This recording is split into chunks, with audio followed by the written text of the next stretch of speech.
with Kieran's history, when he was diagnosed, it became the biggest gift in my life. And I learned more, and I don't think this is a unique experience, but I learned more, and it gets at what you're talking about, in the first minute of my kid's life than I did the rest of my life combined. Now, it didn't all show up in that first minute, but it created context for what came before and after. But what did show up in that first minute, and I feel like this is the biggest gift as a parent for me, is exactly what you're talking about, where with his condition, so he was unable to breathe on his own, and we ended up having to do emergency C-section. Intellectually, I knew I had no control. Keyword, like it was, intellectually. Intellectually, I knew I had, I knew I don't have control. Yeah. But that was the first time in my life that I really realized I really had no control. Because here's my wife on the surgery table. My kid can't breathe on his own. And so I'm thinking, I've got zero control. The only thing I have control over is how I respond. To what you're saying, my bigger responsibility as a parent is going to be giving this kid tools to operate in an insecure world. There you go.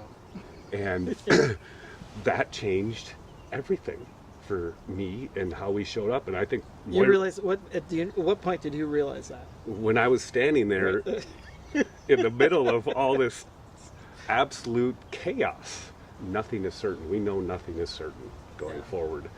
But now our choice was, how are we going to show up?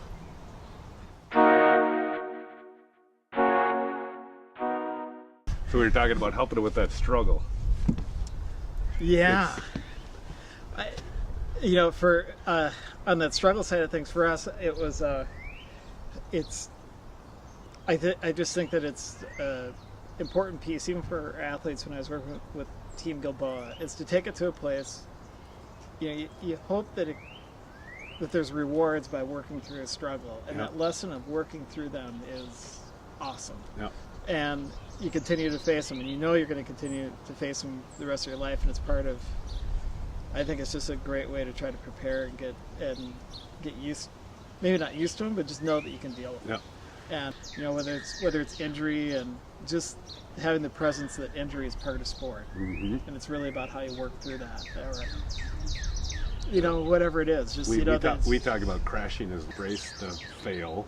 And it's not what you didn't accomplish, it's what can you learn to get up and take action within that fear. And for me, that's been one of the harder things as a parent, is just checking my own fear at the table and not putting my fear onto him and having that impact what he's capable of. There's a nurturing part of us as parents, as males, there's a nurturing part as moms and women, and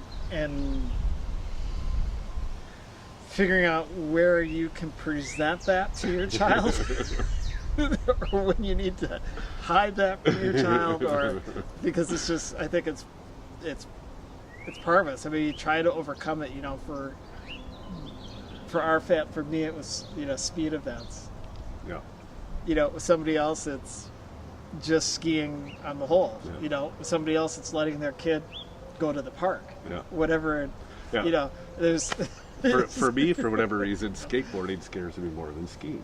For whatever reason, he gets on his skateboard, and I'm like, oh my gosh. Yeah. This freaks me out. And here I am learning to skateboard, which has been kind of fun because I've been getting through it, so it's been so much fun to have him teaching me and getting him seeing me scared. Yeah. And that's right. Yeah. That's a great point. Seeing you scared, right? Yeah. Or just that you had to work through something.